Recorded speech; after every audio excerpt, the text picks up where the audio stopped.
La brújula de la sierra. Vanessa Núñez, Onda Cero. Vamos a dar paso ya, si te parece, Julio, a los papeles de Feliciano. Muy bien, y además tema interesante hoy. Sí, cuéntanos, ¿de qué nos vas a hablar hoy, Feliciano? Pues mira, Vanessa, estos días hemos recibido la triste noticia del fallecimiento del periodista José Luis Balbín. Para mí, Balbín ha sido un referente tan importante en el mundo de la información durante la transición española como lo pudo ser el rey Juan Carlos, Adolfo Suárez o Torcuato Fernández Miranda, pues en el ámbito de la política. Con la desaparición de José Luis Balbín se cierra un ciclo que podríamos definir como de alto periodismo en España, que hoy por desgracia echamos mucho de menos. Pero la verdad, Feliciano, es que todos los medios de comunicación se han volcado, yo creo que con muchos artículos en su memoria, en los que, por cierto, todos hablan de su famosa pipa, porque Balbín salía a la televisión fumando pipa. Pues es que Balbín era todo un tipo, era un hombre muy lúcido, nada dogmático, al que le gustaban más las dudas que las certezas, y por supuesto era un hombre muy entrañable. Mira, esto que dices que salía en la tele fumando pipa, es que lo hacía con toda naturalidad, y es que además cuando se le apagaba la pipa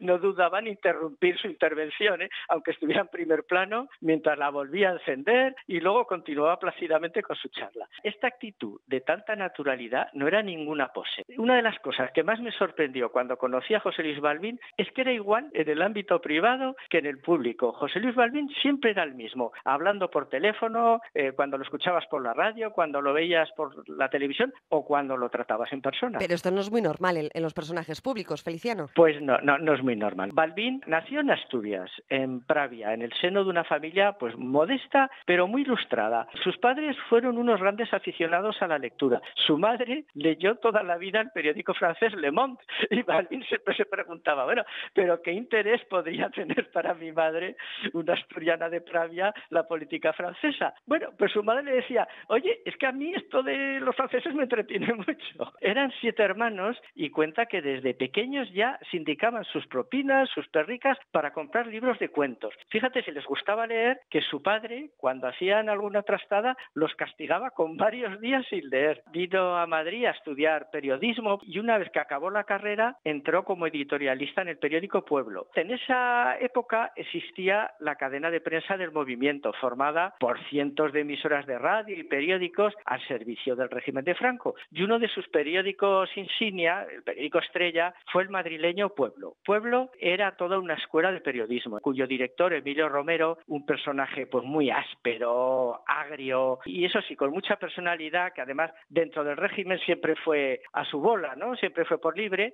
pues forjó una espléndida generación de periodistas que brillaron con luz propia. Fíjate, hablamos de Jesús Hermida, de Carmen Rigal, de Felipe Mellizo, de José Luis Cebrián, en fin. Entonces, Feliciano, ¿Balbín comenzó en prensa escrita? Sí, y es que además en el diario Pueblo, Balbín se inició en la otra cara del periodismo, ¿no? En su faceta más epicúrea, que siempre confesó que era la que más le gustaba y en la que se desenvolvió toda su vida como pez en el agua, ¿eh? Estamos hablando, pues eso, de las improvisadas tertulias con los colegas ahí, pues entre las mesas de la redacción, o de las interminables reuniones con los amigos del gremio ahí en el Café Gijón, pues Raúl del Pozo, José Luis Gutiérrez, ¿verdad? Pues después del cierre de los periódicos a altas horas de la madrugada. Me contó muchas anécdotas de esos tiempos. Y bien, una vez estaban achuchando a un redactor de Pueblo, ¿verdad? Un dinosaurio de estos ya muy experimentado, con más conchas que un galápago. Pues parece que se había metido con algún politiquillo de segunda fila y este pues se iba quejando y buscándole las cosquillas pues por los metideros de la villa. Y entonces el periodista se defendió y dijo, mira, dile a ese tío que como me siga tocando las narices le monto una calumnia que lo hundo.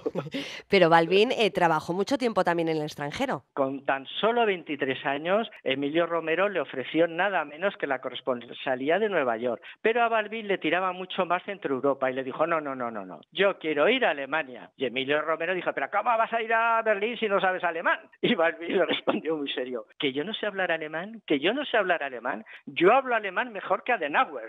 Pues oye, que para Alemania que se fue, curiosamente para sustituir a José María Carrascal, que de ahí ya se fue a Nueva York. Entonces, Berlín estaba en un momento apasionante, era el epicentro del mercado común, en plena Guerra Fría y con toda Europa del Este sojuzgada bajo la bota comunista y en el otro lado del telón de acero. A Balbín, pues mira, más que dar las noticias en primicia, lo que a él le gustaba era analizar sus causas, escribir reposadamente sobre ellas y bueno, pues claro, se curtió en la política centroeuropea y hablaba del avispero de los Balcanes con la misma soltura que Berlanga del Imperio Austrohúngaro. Siendo como era, ¿cómo se fue a Alemania? Con lo que le gustaban las tertulias con los amigos. No encaja mucho, ¿no? Tenía la cualidad de crear un refinado ecosistema a todo su alrededor, donde no regían las prisas, donde todo se hacía bien y a su debido tiempo. Cuando llegó a Alemania, claro, lo primero que preguntó fue, bueno, ¿y aquí dónde se va de noche, no? ¿Dónde se alterna? Y le dijeron, mira, aquí olvídate de alternar de noche, aquí se cena a las 8 y luego cada uno se va a su casa. Y Balbín pensó, bueno, pues eso ya lo veremos. No había pasado ni una semana que Balbín ya cenaba a las 11 de la noche en un restaurante berlinés que se había agenciado y además ya contaba con una animada tertulia de noctivagos y nocherniegos. Después de unos años dejó Pueblo y se incorporó de corresponsal de televisión española en París y en Viena. ¿Y cuándo empezó exactamente con La Clave? Me acuerdo yo de este programa y de esa música. Hombre, es que él había visto en la televisión francesa Le Dossier de l'Écran. Era un programa de tertulia sobre temas muy controvertidos. Ahí se estaba hablando del antisemitismo en Francia, en fin, de cosas que pegaban fuerte a la sociedad. Pero curiosamente se trataban con mucho sosiego y sobre todo con mucha ecuanimidad. Entonces su director, Armand Jamon, proponía una película para introducir el tema y luego pues invitaba a debatir a verdaderos especialistas sobre el asunto. Balbín vio enseguida que eso era lo que él quería hacer y se trajo el programa a España y para mi gusto incluso lo mejoró. La Clave fue un verdadero bombazo en una televisión que desde su fundación en el año 56 había sido de idea única. A los 2 meses de la muerte de Franco, concretamente el 18 de enero del 76, saltó La Clave a la pantalla en la segunda cadena de televisión y a pesar de tener como competidor en la primera al famoso 1, 2, 3 de Chicho Ibáñez Serrador, el programa de Balbín arrasó. Fíjate, Vanessa, con las audiencias que hay ahora, cuando un programa tiene 2 millones de seguidores, bueno, es una locura, ¿no? La Clave en sus noches más álgidas, pues por ejemplo cuando el PSOE formó su primer gobierno o cuando el referéndum de la OTAN, llegó a tener hasta 16 millones de espectadores, que se dice pronto. Pues, ¿y cómo acabó todo? Pues mira, como el Rosario la Aurora, porque Felipe González, porque no era nada tonto, le gustaba mucho lo de la libertad de opinión, la libertad de expresión en la televisión pública, pero cuando gobernaba la UCD y él estaba en la oposición. Pero claro, cuando él llegó al poder, eso de la libertad de expresión en su televisión particular, pues le parecía algo intolerable. Balbín hacía una Clave muy plural, muy libre, donde llevaba sin contrapesos ideológicos a verdaderos especialistas de talla internacional, pero cuando trataba de política española sí es verdad que, oye, pues hizo un esfuerzo para dar a conocer a la futura nomenclatura del PSOE y del PC, que oye, es que hasta ese momento toda esta gente, pues con Franco vivo no había tenido ninguna chance en televisión. Yo me acuerdo, fíjate, de ver a José Borrell, pues que en ese momento era un alto cargo de Hacienda y aún llevaba barba y todo, ¿no? Entonces, Felipe González, pues confundió este pluralismo con servilismo y pensó, pues que Balbín era de los suyos, lo mimó, incluso lo llegó a poner al frente de los informativos de televisión. Bueno, pues eso todo iba muy bien, hasta que a un iluso concejal socialista, Alonso Puerta, se le ocurrió denunciar que se estaban engordando los contratos de las basuras en el Ayuntamiento de Madrid. Era el Ayuntamiento de Tierno Galván, en lo que fue el primer caso de corrupción del PSOE. Pues Balbín preparó una Clave al efecto sobre la corrupción política y bueno, Felipe se puso como una boa, le enseñó la puerta del PSOE al honrado concejal Alonso Puerta y canceló la Clave ya de por vida, para siempre. Por cierto, la mano ejecutora de semejante desmán fue José María Calviño, padre de nuestra ínclita ministra.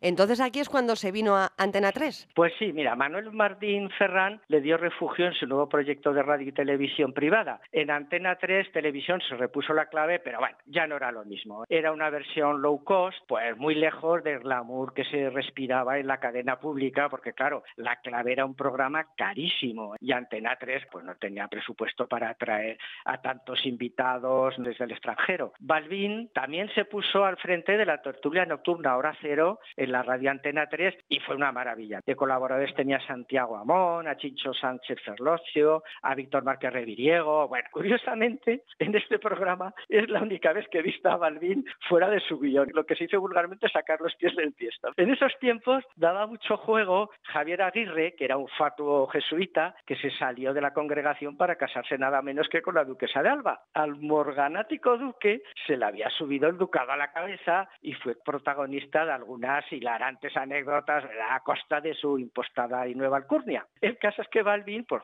yo qué sé, se le escaparía algún comentario en el programa sobre el duque y al parecer pues al duque no le gustó nada y llamó a Martín Ferrán y bueno, protestó ante la dirección y pidió una rectificación pública. Bueno, pues por la noche Balbín inició el programa comentando el lance y dijo, pues ahora voy a dar lectura a la rectificación que me piden. Puso el tono serio, institucional, ¿no?, que se suele aplicar a estos casos y comenzó. Yo no he conocido a un ser tan impertinente, a un botarate tan grande y más engreído que al señor Aguirre, duque de Alba. Y no pudo continuar con su rectificación, pues las risas de todos sus contertulios ahogaron su voz. Madre mía.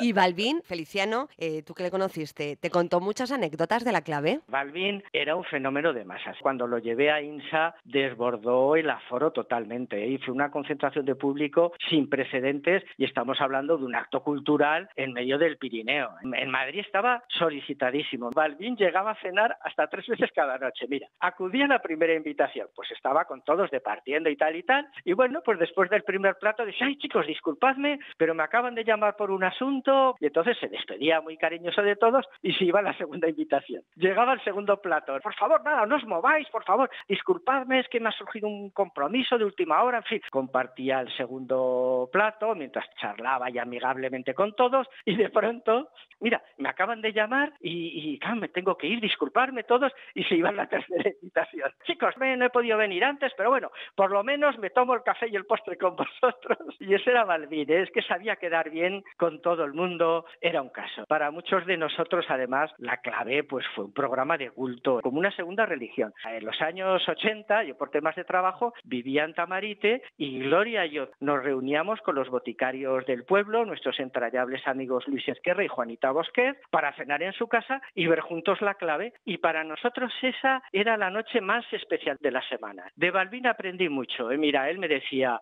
un moderador no debe tener nunca ningún protagonismo en el debate, debe estar callado y escuchar. Y sobre todo aprender, aprender de lo que cuentan los invitados. Y es que es verdad, oye, cuando tienes delante a gente excepcional, pues como la que estamos trayendo continuamente al Café Gijón, ¿qué haces? Pues chico, callar, escuchar y aprender. Ahora que hablabas de la música, que era así tan inquietante, estaba un poco calcada también de la versión francesa. Yo no sé dónde la pudo encontrar, porque claro, en aquella época no había ni Spotify ni estas cosas. Pero resulta que era de un sueco, de un nórdico, pues un señor que componía con un ordenador, esas cosas que en ese momento era una cosa muy novedosa. Y el sueco pues nunca supo que su melodía es la que usaba Balbín. Pero claro, un buen día le llegó el cheque de la sociedad de autores con los derechos de autor por poner la sintonía. El tío no se lo creía y le mandó una carta a Balbín diciendo que si quería, pues que tenía muchas más sintonías para lo que fuera. Qué genial, hemos aprendido muchas cosas de Balbín que no conocíamos. Sí, yo solo quiero decir de este personaje que aprendimos democracia con él porque su programa La Clave, recuerdo que llevaba, no sé si hoy se conseguiría, gente de todos los partidos, gente de la guerra civil de un bando y de otro, y había un tono de concordia, diálogo total, y que nos dio, pues a la gente de entonces, adolescente o jóvenes, nos dio una verdadera escuela de democracia para saber respetar a los demás.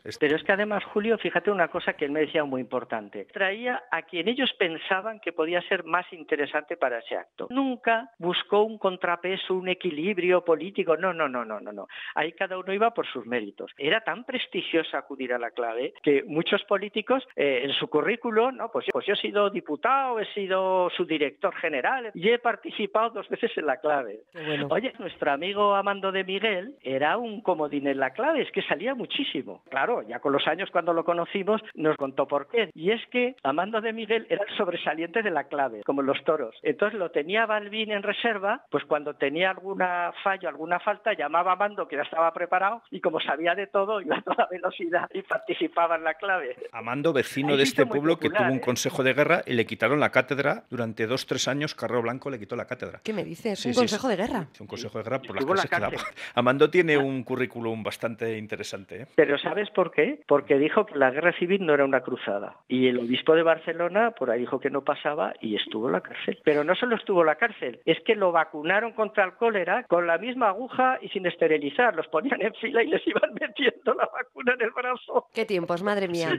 Lo que hubiera sido hoy eso en una cárcel. Feliciano, nos Venga, han encantado pues al tus deporte. papeles, que muchísimas gracias por Bueno, todo. Hasta el pues jueves. Venga, hasta septiembre ya, ¿eh? Ya No, nos no. despedimos de los papeles. Vale. Y en septiembre volveremos con fuerza si la dirección quiere. Claro, no nos pase como a Balbín, que nos cancelen. Muchas gracias, Feliciano. Onda Cero Sierra, 106.6 FM.